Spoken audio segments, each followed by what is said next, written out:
हरे कृष्णा। आप लोग का स्वागत है आज के श्रीमद् भागवतम क्लास में। हम लोग प्रार्थनाएं करेंगे। ओम नमो भगवते वासुदेवाय। ओम नमो भगवते वासुदेवाय। ओम नमो भगवते वासुदेवाय। नारायणं नमस्कृत्य नरं चैव नरोत्तमं देवीं सरस्वतीं व्यासं ततो जयमुदीरयेत्। नष्टप्रायेषु भद्रेषु नित्यं भागवत सेवया भगवतीरुत्तमश्लोके भक्तिर्भवति नैष्ठिकी। कृष्णाय वासुदेवाय देवकी नन्दनाय च नन्दगोपकुमाराय गोविन्दाय नमो नमः। ओम अज्ञानतिमिरन्दस्य ज्ञानाञ्जनशलाकया चक्षुरुन्मिलितं येन तस्मै श्रीगुरुवे नमः। ओम विष्णुपदाय कृष्णप्रेष्ठाय भूतले श्रीमते भक्तिवेदांत स्वामी नामिने नमस्ते सारस्वती देवे गौरवाणी विचारिणे निर्विशेष शून्यवादी पाश्चात्यदेशतारिणे। जय श्री कृष्ण चैतन्य प्रभु नित्यानंद श्री अद्वैत गदाधर श्रीवासादि गौरभक्तवृंद। हरे कृष्णा कृष्णा कृष्णा हरे हरे हरे राम राम राम हरे हरे। हरे कृष्ण। तो हमने अब तक श्रीमद् भागवतम में देखा व्यास मुनि मंगलाचरण करते हैं और अब नैमिषारण्य के जो ऋषि मुनिगण हैं उनके विषय में बात करते हैं। और ये हम लोग पढ़ते हैं।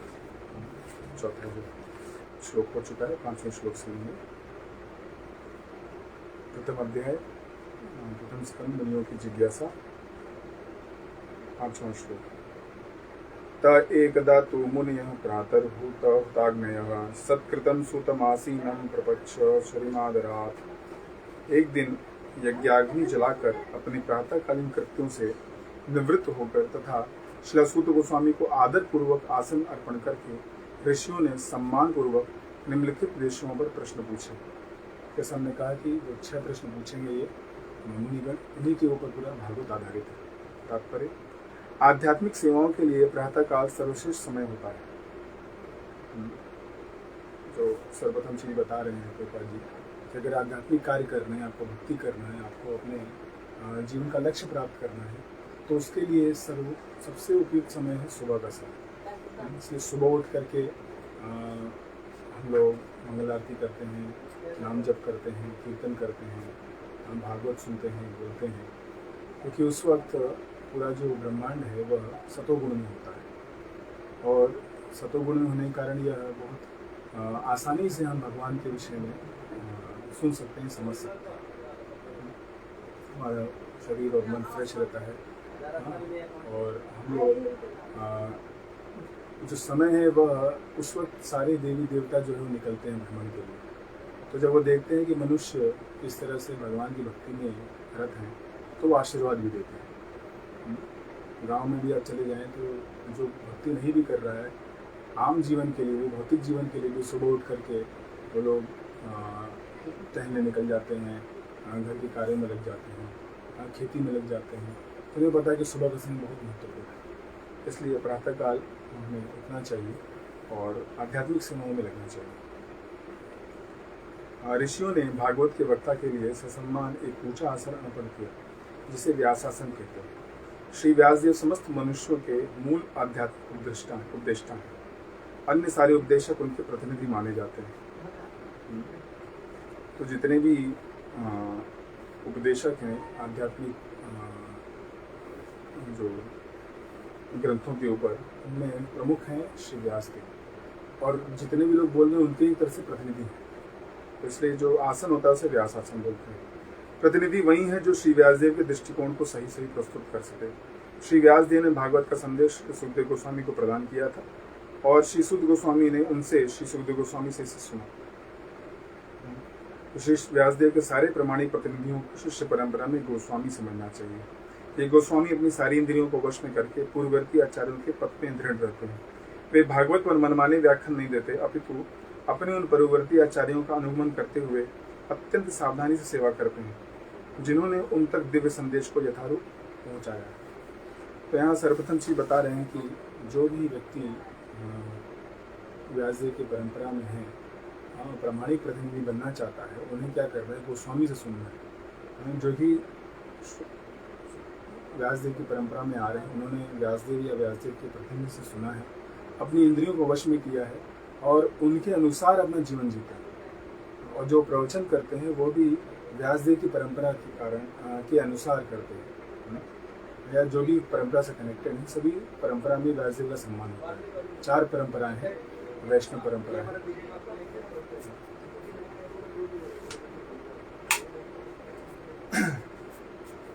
इसमें सबसे पहले आता है ब्रह्म संप्रदाय, जो ब्रह्मा जी से आता है। दूसरा है श्री संप्रदाय, जो लक्ष्मी देवी से प्रारंभ होता है। तीसरा है कुमार संप्रदाय, जो चतुष्ट कुमारों द्वारा स्थापित है। और चौथा है रुद्र संप्रदाय, जो भगवान शिव के द्वारा शुरू होता है। तो इन सबों को ज्ञान भगवान कृष्ण या विष्णु के किसी अवतार ने दिया है, और फिर वो अपने अपने शिष्यों को बताते हैं। तो ब्रह्मा जी नारद मुनि को बताते हैं, नारद मुनि व्यासदेव को सुनाते हैं, व्यासदेव सुखदेव गोस्वामी को, सुखदेव गोस्वामी सूत गोस्वामी को, उन्हीं सूत गोस्वामी को यहाँ पे वह आसन दे रहे हैं और सम्मान पूर्वक ये प्रश्न करेंगे। तो हमें सबसे पहले देखना है कि जो व्यक्ति प्रवचन कर रहा है किस परंपरा से संबंधित है, क्या वह प्रतिनिधि है कि नहीं है। आजकल इंटरनेट पर सोशल मीडिया पे बहुत लोग भागवत पे, रामायण पे, गीता पे और किसी भी शास्त्र पे प्रवचन करने लग रहे हैं और मनमानी चीज़ें पूछ रहे हैं। पिछले महीने 1-2 महीने किसी ने राधा रानी के ऊपर कुछ भी कमेंट कर दिया था, एक प्रसिद्ध व्यक्ति ने, और उसके लिए बहुत ज़्यादा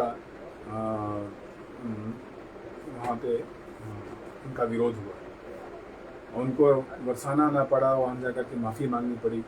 तो अगर आप मनमानी ढंग से बोलेंगे तो आपको ऐसा बेइज्जती आपकी होगी, ऐसे आपको सभी लोग आपका विरोध करेंगे, आपकी भर्त्सना करेंगे, और व्यर्थ में उन्होंने एक माहौल बना दिया। और सनातन धर्म के लोगों के विषय में वैसे ही बाकी दुनिया जो है उपहास करती है, एक उपहास का कारण मिल गया। तो श्रुति स्मृति पुराण आदि पंचरात्र की विधि बिना एकांतिक हरिर भक्ति उत्पात एवं कल्पते। अगर आप जो कह रहे हैं, जो प्रचार कर रहे हैं, वह श्रुति स्मृति और पुराणों के अनुसार नहीं, पंचरात्र के शास्त्रों के अनुसार नहीं है, तो आप केवल उत्पात करेंगे। श्रुति क्या होता है? श्रुति होता है जो शास्त्र हम सुनते हैं भगवान से डायरेक्ट, जो भगवान ने स्वयं दिए हैं, चारों वेद जो है, उपनिषद है, हाँ, ये श्रुति में आते हैं। और स्मृति वो है जो सभी जो बड़े बड़े ऋषि मुनिगण हैं, उन्होंने ये वेदों को सुन करके, पुराण उपनिषदों को सुन करके अपने जीवन में पालन किया और उसका साक्षात्कार उन्हें प्राप्त हुआ। फिर उस साक्षात्कार को, अपने अनुभव वो सुनाते हैं, तो पुराणों में, इतिहासों में उनका विषय में आता है। तो श्रुति स्मृति ये 2 तरह के वैदिक ग्रंथ हैं। तो दोनों के अनुसार, दोनों को हमें पालन करना है। जीवन के लिए अच्छा नहीं और दूसरों के लिए अच्छा नहीं। मनु संहिता में कहा गया है कि अगर कोई व्यक्ति कुछ प्रवचन कर रहा है, कुछ प्रचार कर रहा है, कुछ अगर गलत आचरण कर रहा है, वेद के अनुसार नहीं आचरण कर रहा है स्वयं, तो वो नरक में स्वयं जाएगा। लेकिन उसी गलत चीज को प्रचार कर रहा है तो उस 1000 गुना उसको ज़्यादा क्या है, उसको उसका सजा मिलेगा, क्योंकि वो स्वयं ही नहीं, बाकी लोगों को भी अंधकार में ले जा रहा है। अंधयता अंधेर उपकीय मानव, अंधा व्यक्ति जो है 100 अंधों को लेकर के जाके गहरे गड्ढे में गिर जाएगा। तो इसलिए यह कहा गया है कि आप जो बोल रहे हैं, बोलने से पहले सुनिए, समझिए और फिर बोलिए, परंपरा के अनुसार बोलिए। मेरे मन में आया वो मैं बोल दिया, ऐसे नहीं होना चाहिए। बस अपना व्यू बढ़ाने के लिए, टीआरपी लेने के लिए, बड़े बड़े क्या कहते हैं, जन समूह को आकर्षित करने के लिए, ये नहीं होना चाहिए। जो भगवान और भगवान के भक्त इन परंपराओं में आए हैं, उन परंपराओं के अनुसार बोलना चाहिए।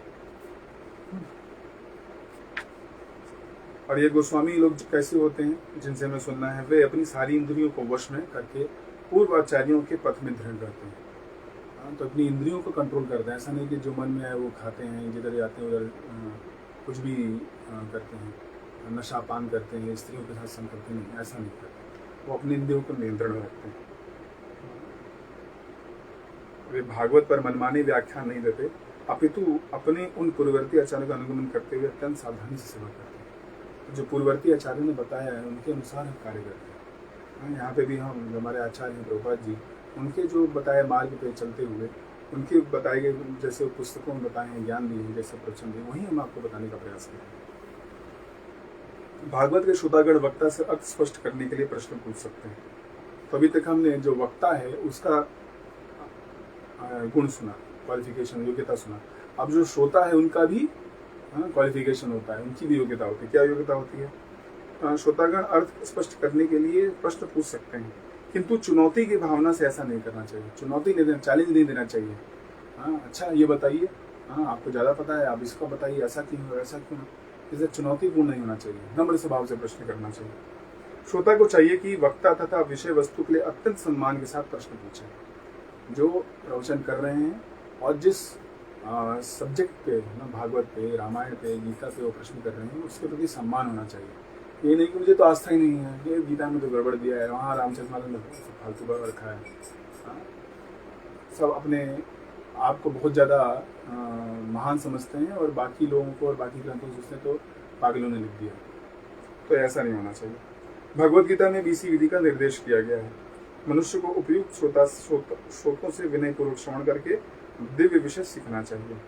इसलिए इन मुनियों ने वक्ता सूत गोस्वामी को अत्यंत सम्मानपूर्वक संबोधित किया। तो गीता में भगवान अर्जुन कृष्ण को बोलते हैं, भगवान कृष्ण अर्जुन को बोलते हैं कि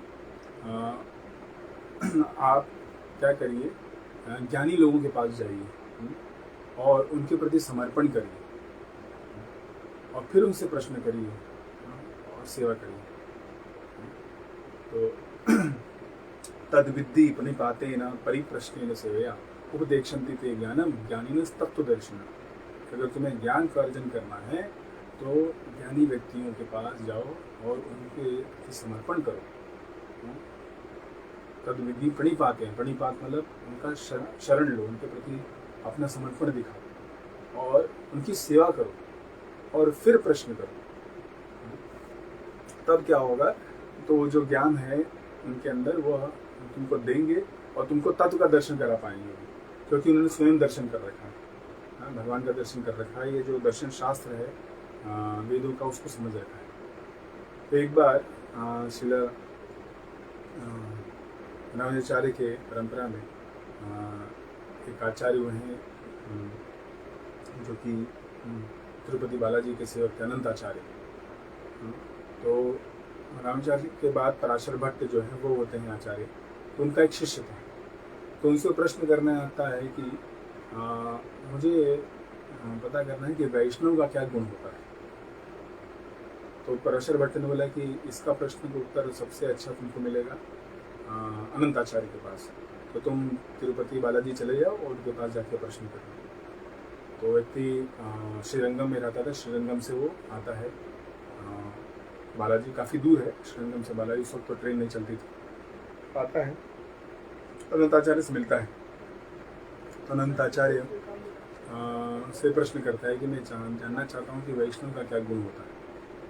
तो उन्होंने सुना और कुछ उसका उत्तर नहीं दिया। तो उस व्यक्ति को लगा, उस शिष्य को लगा कि हो सकता है कुछ मेरे में कमी है, चलो हम देखते हैं। तो वहीं वो रह जाता है और वो सेवा करने लगता है वहाँ।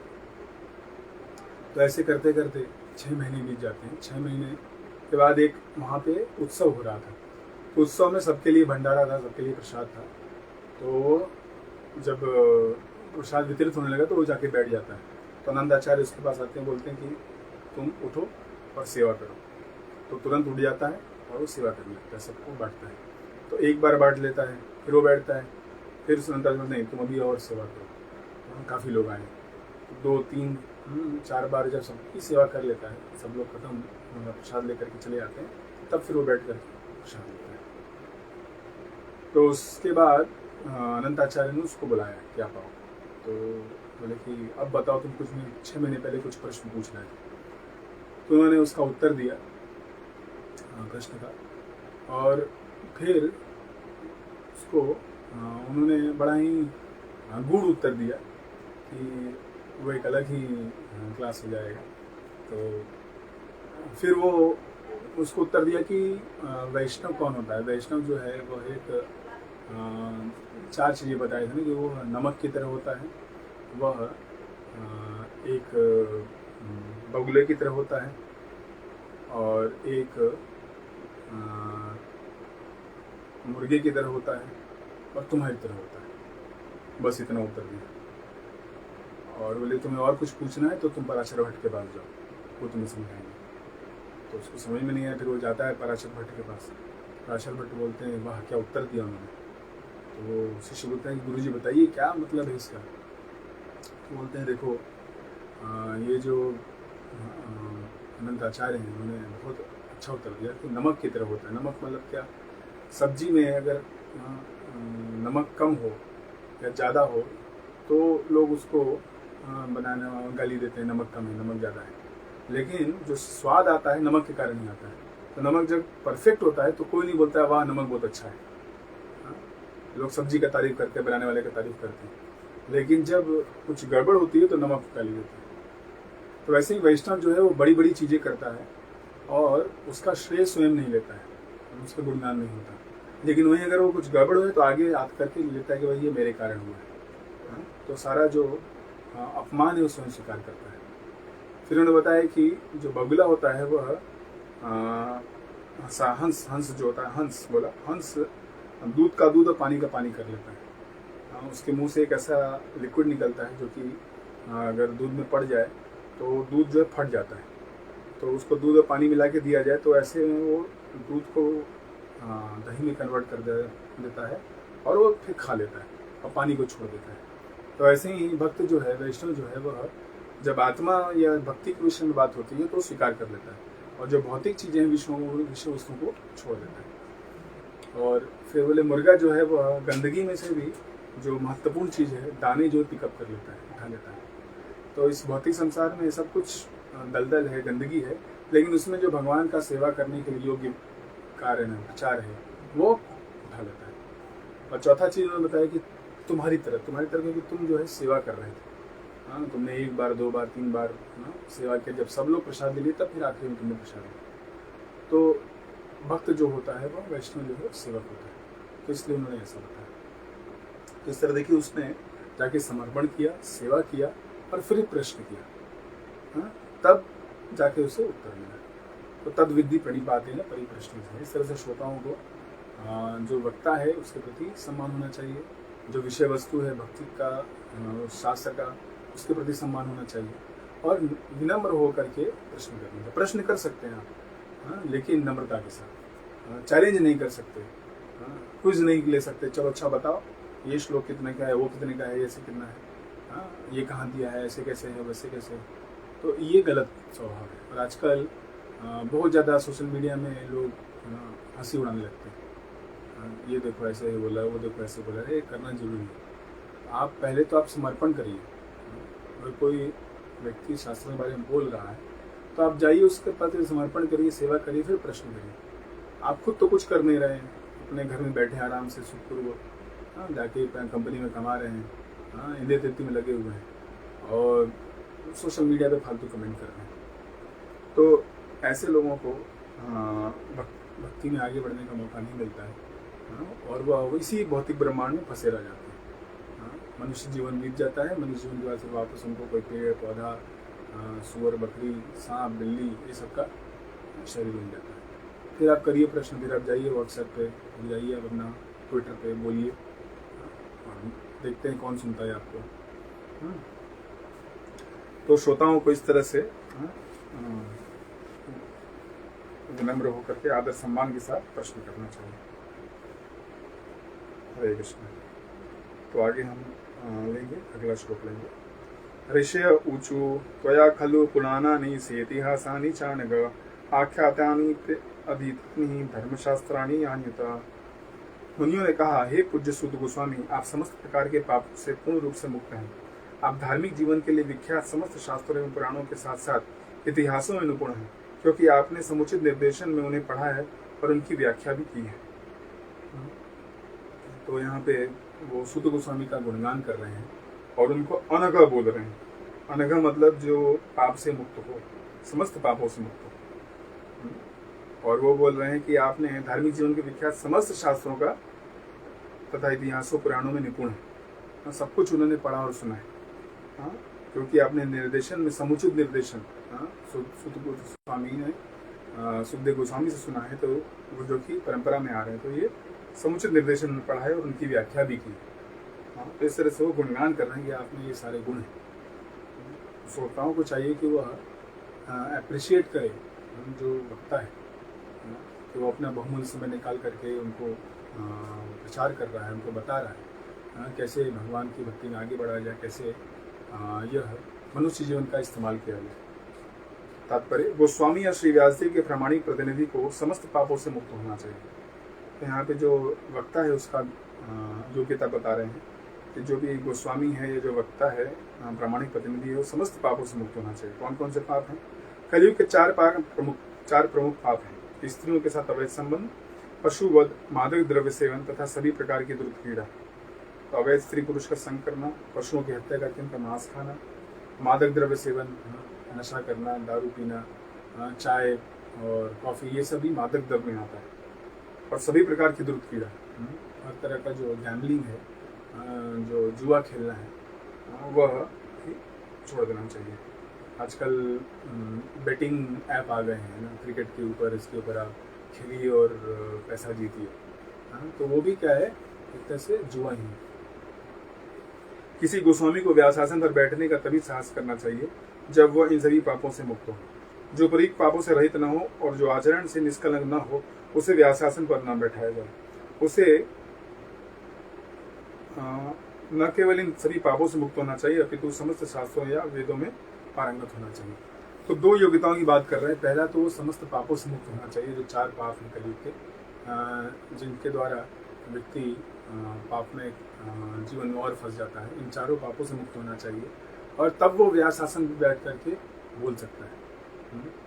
तो ऐसा नहीं कि हम व्यासासन के बाद से जब उतर रहे हैं तो पाप कर रहे हैं और फिर सबके सामने जो है बड़ा प्रदर्शन कर रहे हैं। हमें चाहिए कि हम पाप मुक्त जीवन आचरण करें। इसलिए प्रभुपाद जी ने हमारे संस्था में, इस्कॉन में, उन्होंने सबको बोला है कि आप ये 4 नियमों का पालन करें, जिससे कि आप शुद्ध हो सकें और भागवत को समझ के दूसरे लोग को बता सकें। बोले कि मुझे हजारों प्रवचन, हजारों प्रचारक चाहिए, क्योंकि करोड़ों जीव जिनको पता ही नहीं भगवान के बारे में।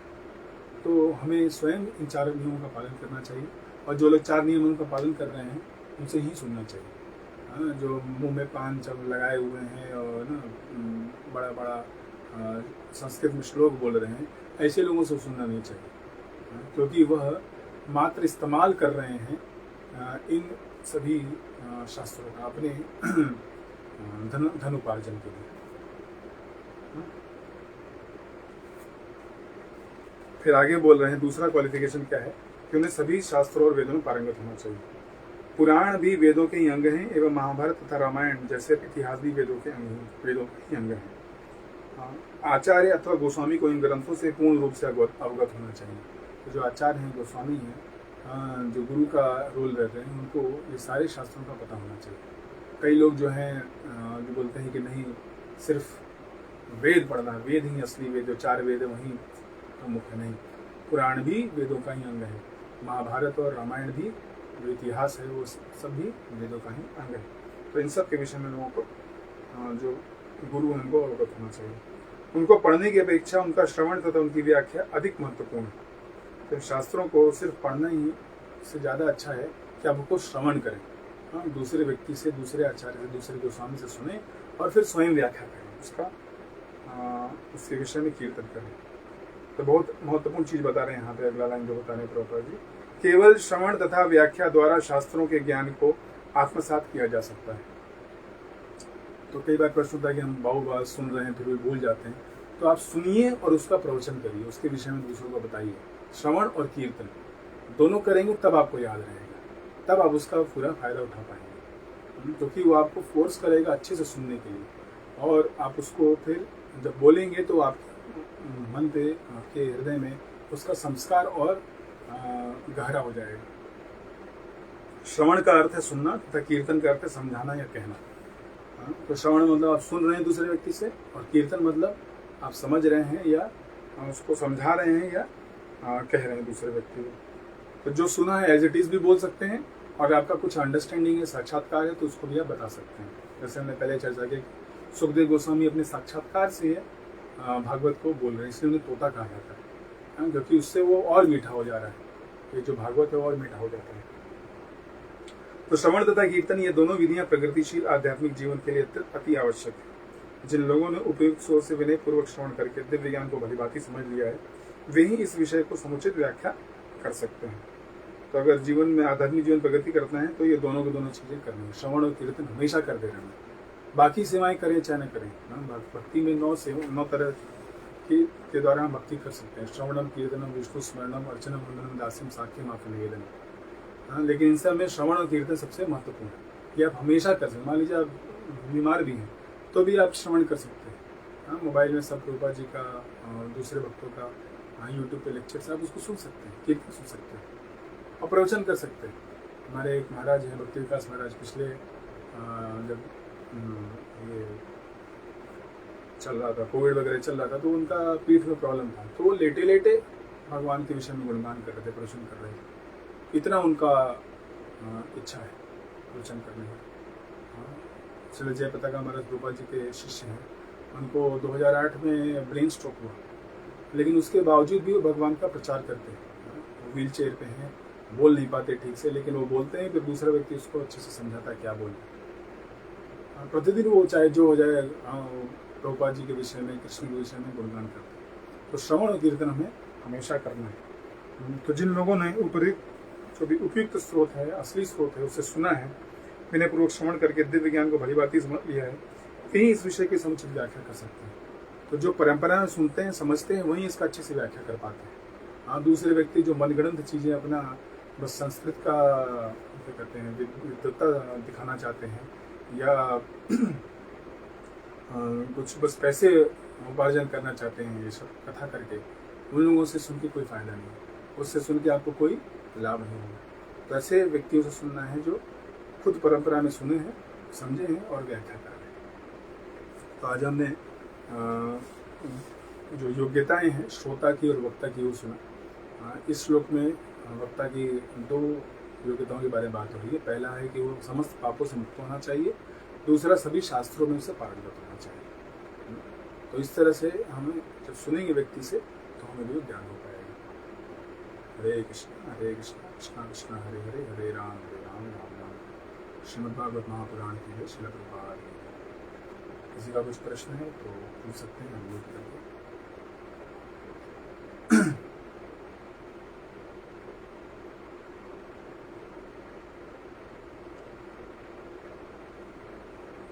हरे कृष्णा। किसी का कुछ प्रश्न है तो अनम्यूट करके पूछ सकते हैं, बोलिए।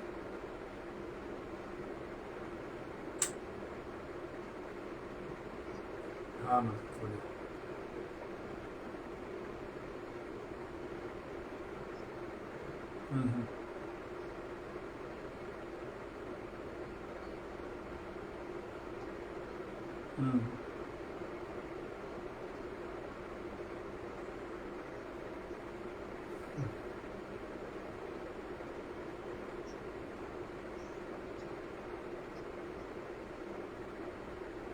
देखिए, जो मुझे लगता है आपको शायद गायत्री मंत्र दिया गया है, तो गायत्री मंत्र, अच्छा, तो भगवान का जो नाम है, शुद्ध नाम आप किसी भी अवस्था में कर सकते हैं, शुद्ध अशुद्ध किसी भी अवस्था में कर सकते हैं। आपने जिससे भी दीक्षा ली है, आप उससे अगर प्रश्न करेंगे तो ज़्यादा अच्छा रहेगा, क्योंकि वो आपको बता सकते हैं। हम लोग जो हरे कृष्ण महामंत्र का जप करते हैं, हम लोग कभी भी कर सकते हैं। कोई शुद्ध और अशुद्ध अवस्था की देखने की इसमें चिंता नहीं है। कोई श्रवणम स्मरणीय काल, ऐसे चैतन्य महाप्रभु बोलते हैं कि इसको स्मरण करने का कोई काल निर्धारित नहीं है, कोई योग्यता निर्धारित नहीं। कोई भी व्यक्ति इसको जप कर सकता है, चाहे वो अशुद्ध हो या शुद्ध हो। इनफैक्ट अगर आप शुद्ध या अशुद्ध भी हैं, तो अगर भगवान का नाम स्मरण करते हैं तो आप शुद्ध हो जाएंगे। स बाह्य अभ्यंतर सूची है, एक श्लोक आता है कि अगर आप ओम अपवित्रो पवित्रो व सर्वावस्था गतिवा यस्मरे पुंडरीकाक्ष स बाह्य अभ्यंतर सूची है। तो अगर आप पवित्र हैं, अपवित्र हैं, अगर आप भगवान पुंडरीकाक्ष हैं, जिनका की आंखें कमल के पंखुड़ी के समान है। कृष्ण भगवान, विष्णु भगवान, राम भगवान, उनका अगर स्मरण कर रहे हैं तो अंदर और बाहर दोनों से आप शुद्ध हो जाते हैं। तो भगवान के स्मरण में कोई दिक्कत नहीं, लेकिन अगर और कोई मंत्र है तो जिनसे भी आपने दीक्षा ली आप उनसे प्रश्न करें और वहीं आपको अच्छे से बता पाएंगे। ठीक है।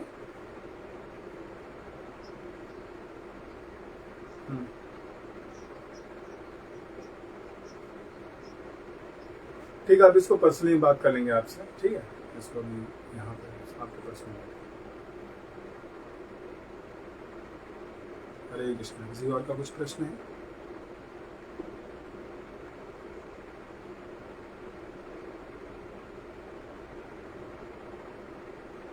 ठीक है, तो हम यही समाप्त करते हैं। बहुत बहुत धन्यवाद। श्रीमद् भागवतम की जय, श्रील प्रभुपाद की जय। हरे कृष्णा कृष्णा कृष्णा हरे हरे, हरे राम राम राम हरे हरे। बहुत बहुत धन्यवाद आप लोग।